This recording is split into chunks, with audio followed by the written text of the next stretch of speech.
Welcome to Ninon Speaks. I'm your host, Ninon de Rosa, and my co-host is AJ Dean. Sit back and enjoy the show. Welcome to Ninon Speaks. I'm Ninon de Rosa, and I have my host right next to me, AJ Dean, an amazing young lady. She is actually my producer. Ninon Speaks is a platform where we have a tremendous amount of different people, mostly in the entertainment business, whether it's the movie business or whether it's rock and roll, or whether it's the classical music or whether it's an author. And we have them all from all over the world. So we give you a platform to speak out, see who you are, what you are. And I always let AJ, who is my co-host, I let her introduce my guests. So take the platform, AJ. Oh, thank you so much, Nina. We have a very special VIP in the house from Hollywood, Judah Ray. He is an award-winning VIP Hollywood writer, producer, get this, director, actor, filmmaker, casting director, editor, production designer, cinematographer, art, music. He does everything. Oh, can we put that all on one page? Yeah. And he's got these great motion pictures we want to talk about, a drama called Making Peace, and another drama and mystery called If She Screams. And Judah is also, he's such a sweet guy, so nice and wonderful and professional. He's also the founder of A-Level Pictures, and he is an amazing guy. Hello, Judah. Hi, AJ. Hi, Ninon. Thanks for having me. Hi, I've spoken to you on this this other platform that we're all part of, which is what's it called? The club or something? Yeah, Clubhouse. The Clubhouse. Yeah. This is an amazing. I was on this Clubhouse thing for 2.5 hours with you, Judah. You captured me. For anybody to capture me for 1 hour, they've achieved a lot. You captured me for 2.5 hours. And it was fascinating what you were doing and how you managed to control so many people. But one thing I love about what you do, you've got a little switch somewhere which turns voices off. It turns them. What's that all about? Just as a moderator, you have the choice of being able to mute people if need be. I don't use it often, but if someone's like causing noise or background while someone's trying to talk, Click. Click. Yeah, you got to keep things. It's like wrangling a circus when you're doing these rooms on these chat rooms. I know. It's funny when I'm interviewing. I have another program called Vegas Live with Ninon, and it's hard when I'm interviewing one person to keep all the people in the background to be quiet, and it's like, don't you get it? It's true. But I have to congratulate you on everything you've done and you achieved. I lived in Hollywood for many years. I was married there, and then I lived in Bel Air, and I lived in Mulholland. I was in the industry. It is a tough industry in Hollywood, and you have achieved and done so much. I know why. You've worked very, very hard. You've made sure you're there. So how exactly did you manage to get into all this as a young man coming to Hollywood, or were you born there? Well, I was born and raised in Los Angeles, and I came from a very hard background, highly dysfunctional family. Don't we all? Right. So at a young age, I had found, alternative lifestyles and nightlife events. And back in those days, there was actually these things called raves that had just first started. I remember those. I know those. Hollywood Boulevard. They had many of them. Yeah. So I was young. So I had a problem with insomnia my whole life. So when I found these, I started producing my own at a very young age, probably around, I think I was 15 when I first fell into actually like working as a producer. Wow. Doing these events and doing these parties. And then throughout the years, I kind of got over the whole party lifestyle and, going out 7 nights a week got very tiresome, and the crowd was getting younger while I was getting older, of course. That's the way. And I'd always loved film. I had tried my hand at writing a screenplay in my early 20s. And I just decided, well, producing one thing is like producing another, in the end. When you went to write your screenplay, what did you have in mind to write? Because you're very, very young. You've experienced, as of 15, a lot of experiences in Hollywood, and I know what they're like. I know a majority of them, how they. So what did you decide to write your first screenplay on, and how? It's funny because it's my style now, and what I'm known for is completely different than what my first screenplay was. As I was young. So, I was influenced by Quentin Tarantino and Oliver Stone, and by movies like Kids out of New York, and, really edgy kind of stuff that was coming out, Clerks, and, all these young indie filmmakers were coming out with these young stories like Spring Breakers, and, all these films that dealt with these young, exciting characters going through, cool things and doing edgy stuff. And you had, Guy Ritchie coming out of the UK who was doing his Lock, Stock, and Two Smoking Barrels and Snatch and things like that. And so my first screenplay was actually really influenced by those type of films. It was about, young kids going to score weed in downtown Los Angeles and getting caught up in a whole entire scheme after they had their car stolen. It turned out the person they went to get the weed had their car stolen, so they meet this whole entire revenge scheme on him. They always had an edge on it, didn't they? Always an edge on life. Always an edge. Well, I mean, my recent work was described as Quentin Tarantino meets the Twilight Zone. So it still has some of those, that kind of feel that my voice, I guess you can say, has always kind of been. And what year was that? Was that in the late 80s, 90s? This was early 90s. Early 90s. Like mid 90s, I wrote that screenplay. And then I actually became a producer and produced my first film, which was a horror movie called One Among Us. And I started learning about, market, and that it's the film industry, not film art. And started more gearing my work towards what was viable and what I could actually. It's funny how those horror movies came in very big in that time, and everybody was kind of filming them. And now they've come back again. Yeah. Well, I don't know if they've already left, but it's amazing. Left. They didn't really leave. They've always been there, but they're very strong now. I know a lot of people. I'm in Vegas, and I know a lot of people in Vegas that are making these horror movies. And I'm saying, are they still around? People still love horror movies. It's one of the biggest genres.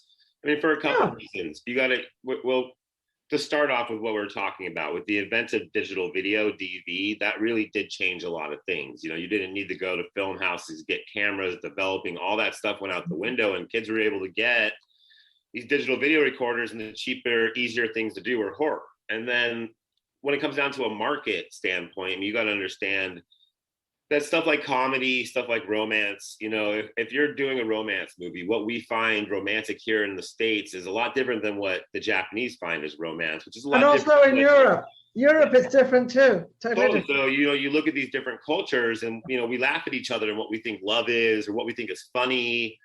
So those don't really translate well. But if you're talking about like a ghost or something scary, I can scare the same person in the US market.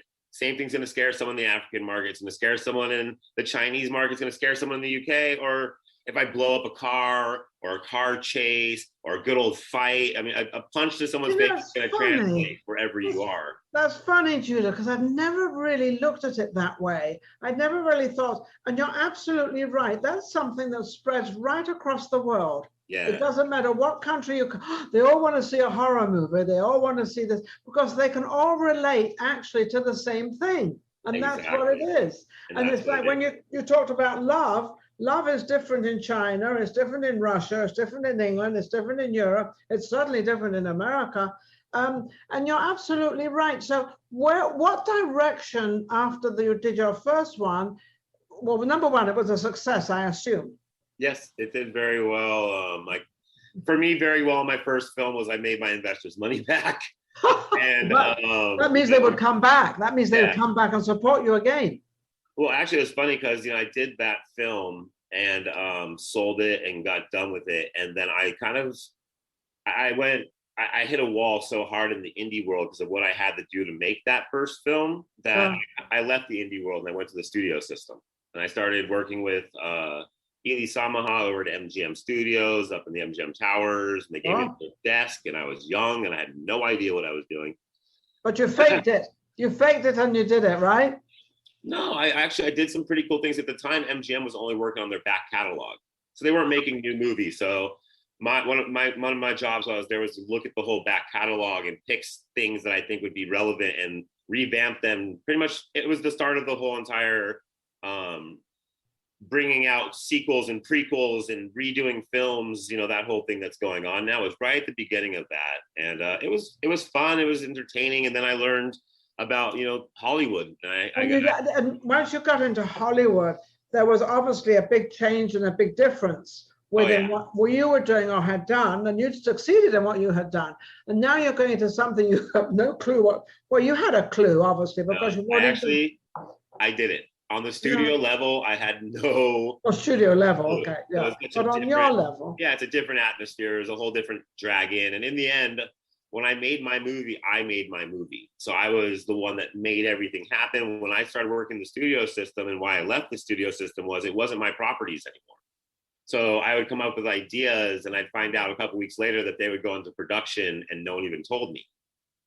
So what do you mean? I understand it wasn't your properties, or what do you mean it wasn't your properties? You thought it still was your properties? No, so like at MGM, well, the job that I had there was to go into their back catalog and pick out old movies that I thought could come back out. So when I would pitch these ideas, they weren't mine. You know what I mean? I know exactly what you mean. Yeah. Yeah. So, you know, people would steal the credit and would say, you know, they'd bring the projects in and no one even mentioned my name. And I started realizing that things that I was doing were getting noticed. I wasn't getting any credit. This is not where you wanted to go, was it, at all? No. So, yeah, I walked away from that and spent a couple years soul searching. And it was right in the beginning of medical marijuana. And when marijuana got accepted as, you know, a medical thing in California. So I opened up a couple of those shops, and I had some medical shops going, and I'll never forget. Really? Yeah, the first 7 months.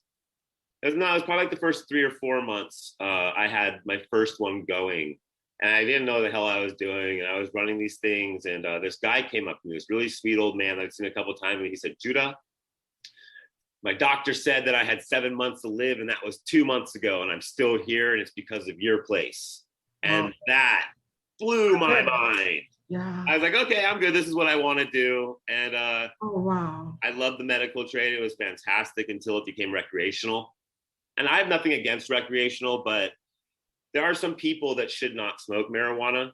Yeah, I agree. They justify it now that it's legal, that, but I was like, no, that doesn't mean you should smoke it. Like, look at what you're doing in your life. Look what you have going on in your life. You don't have any diseases. You have nothing. You're literally just smoking pot, and you're one of the laziest people I know. Like, you shouldn't be smoking pot. And you know, it's funny you say that, because I've spoken to many people that do take and they smoke pot every day, and they say, "Oh, it doesn't affect you." And well, I look at them and I think, well, half the time they're out of it. They're not even functional, but they don't think they are. They think they're great. But so now it's going to be legalized. I understand that they're going to legalize it across America, I guess. And yeah, we're getting close, and it's a little scary. You know what it's like, but Judah, it's the same thing as liquor. When liquor came out, it was the same thing. It's going to reach its level. It's going to do its thing. But let's get back to the movie industry. After I kind of ran my course and decided that, and I'll straight up say it, that money didn't make me happy, because I was doing really well, and I wasn't happy. I was in a beautiful house, and I was very unhappy. I didn't like my staff. The industry itself is a very hard industry. Everyone's stoned. So I was like, okay, time to get out of this. And I knew I wanted to get back in the film again. And I was probably in my early 30s at this time. And I made a choice to sell everything off and went back to school. And what did you went back to school to learn producing, directing, and I went back as a producer, because I was like, okay, indie drove me crazy. I liked the studio system, but I had no idea what I was doing. So why don't I go back to school, learn the studio system and how it works by trade, and then go into the studio system. Did you go to AFI? No, I went to, so as I said, I come from a very hard background. Yeah. And I graduated with a proficiency when I was 15 years old and got the hell out of high school and never went off to college. So when I was trying to reassimilate, now that I was older and I got my life together and I was doing really good, I tried to go back to college. No one would accept me because I didn't I didn't have to write, credits and stuff. So I went around, I finally found a school, and they're not a bad school, LA Film School. They accepted me. Good for you. I know LA Film School. I know it very well. So I went to LA Film School and I started my Wasn't first. that on Hollywood Boulevard?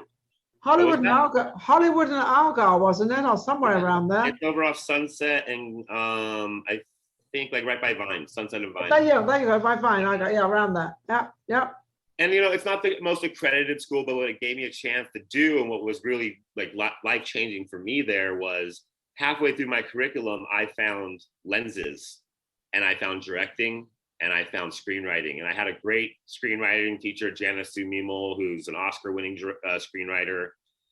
And I had some great directing coaches. And when I found out how lenses worked, scripts, how actually what they do, tell stories, pull them in and out. I fell in love.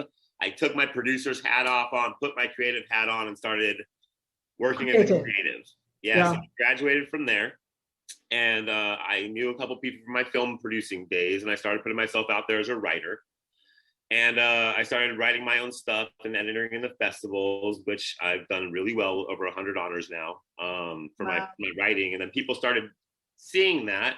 I started ghostwriting for some really big names. Oh, really? And through my ghostwriting, I got a little bit more established, a little bit more known for what I was doing. I kept winning festivals and things like that. And then I finally got to do a ghostwrite where they included my name on the script. At last, because ghostwriters, you can't put any names on, nothing goes on there because you're the ghost. The stuff, but I can talk about this one because I was actually granted, because I did such good work on it, they put me as also a co-writer with Darren Lynn Bousman, who's the Saw series director and screenwriter. Yes. I ghostwrote his script, and they liked the work so much, my name's actually attached to the next That one. was nice of them. A lot of people in the industry are very, very nice, and they do things like that. It's funny, when I worked, I had a show in Los Angeles called Voices of Tomorrow, and I did it for 16 years, and it was all for the younger generation.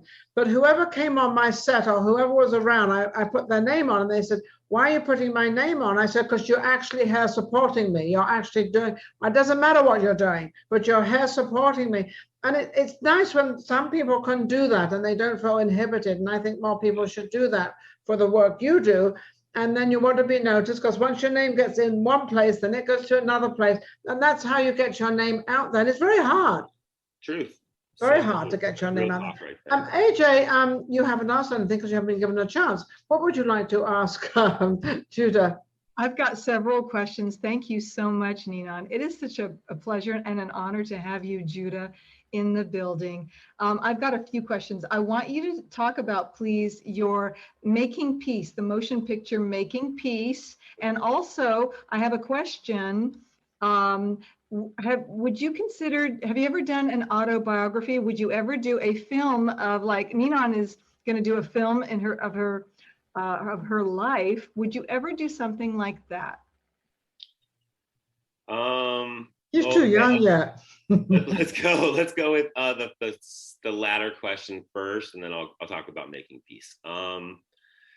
I've thought often about my biography and my true.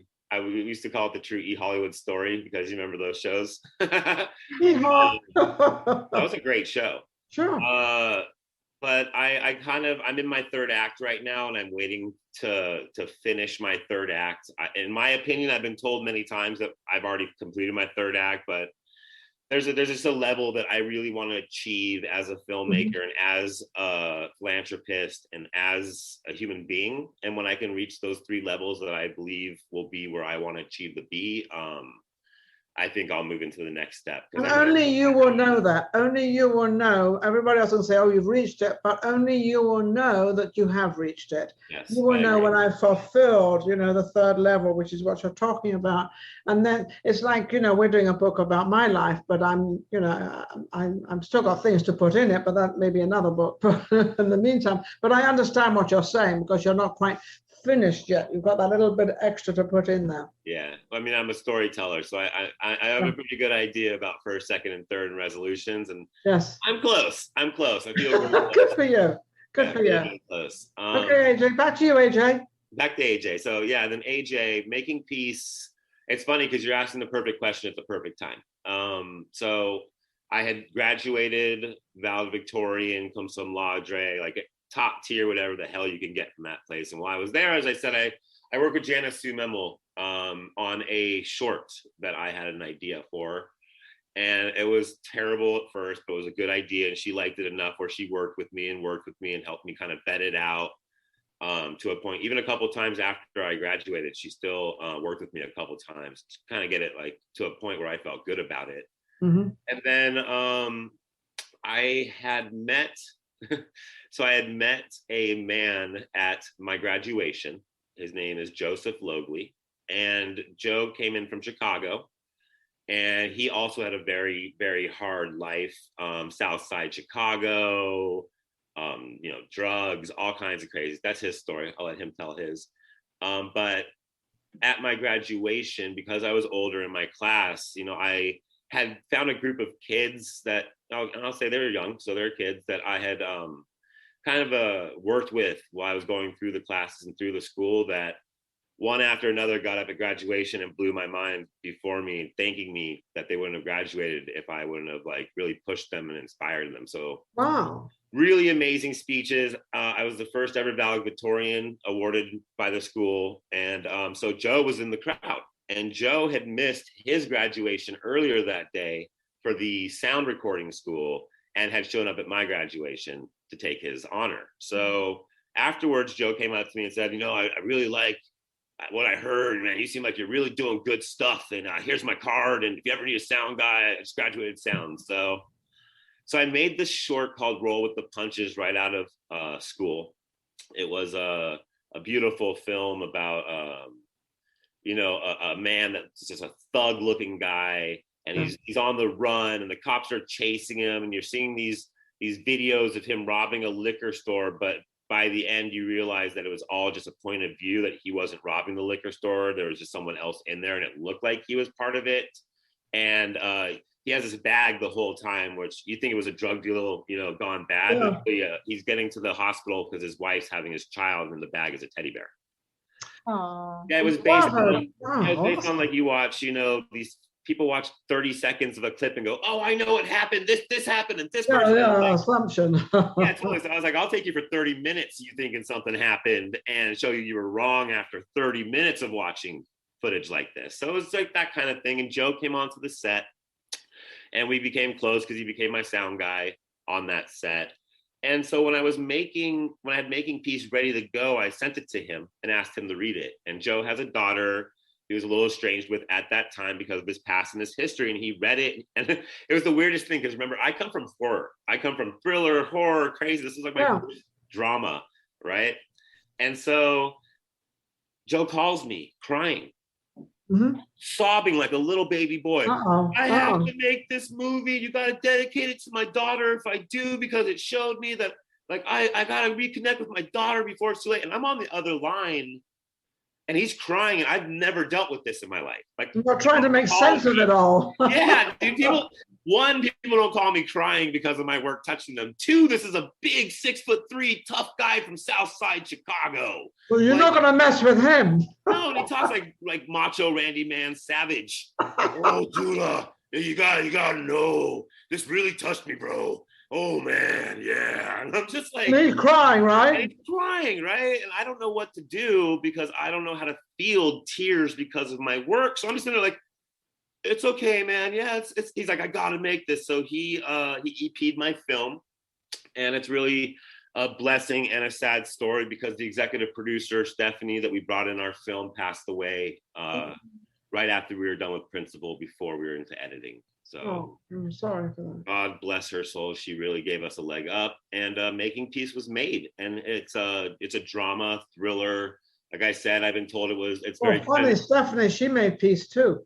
Yeah, I mean, thank God, her mom got to see it, and we put a big dedication to her at the end. Of course, yes.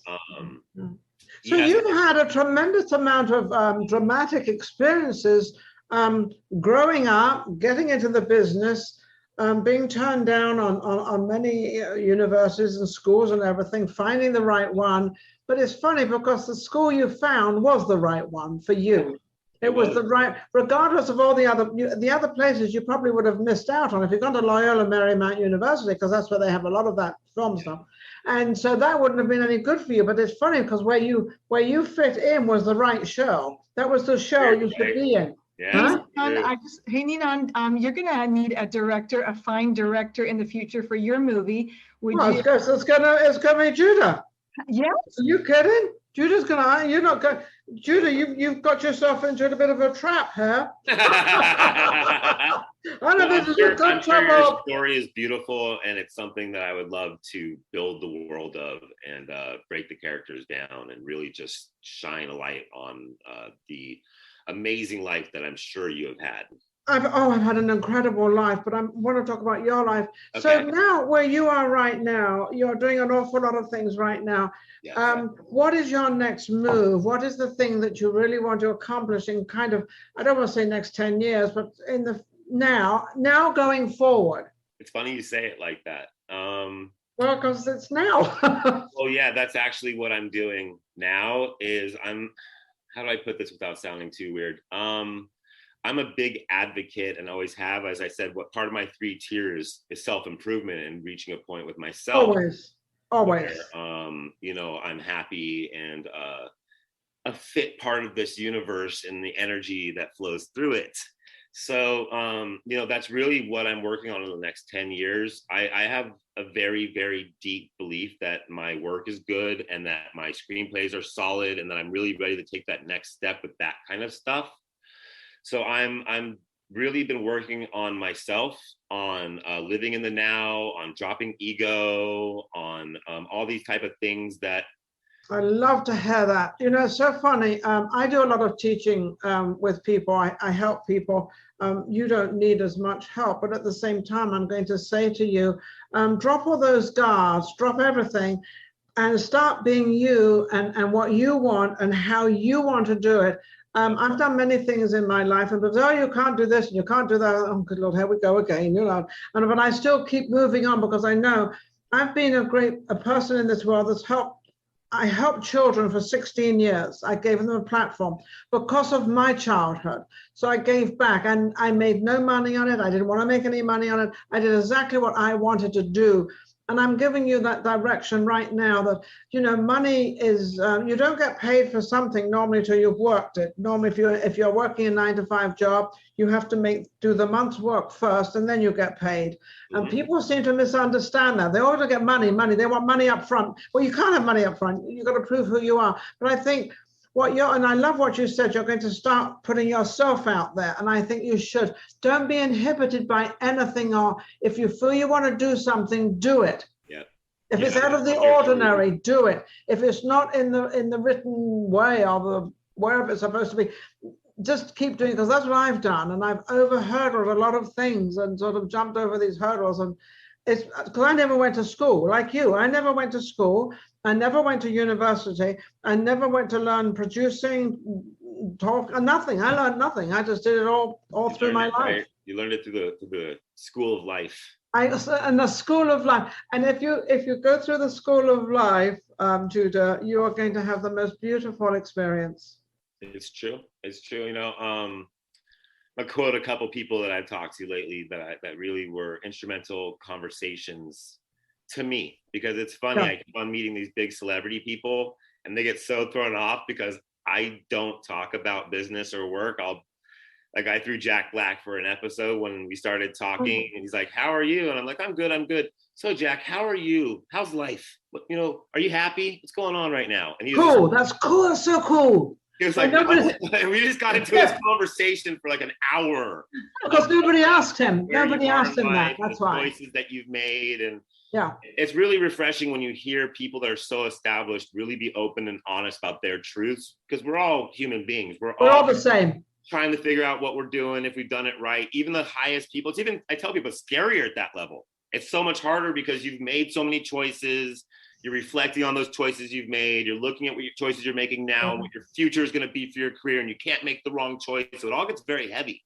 It gets very heavy, but just try to be yourself. We don't have too much time left. So Judah, I would love you to give us where people can find you. You have whatever you have, a Facebook or whatever. Oh, yeah, sure. What do you have?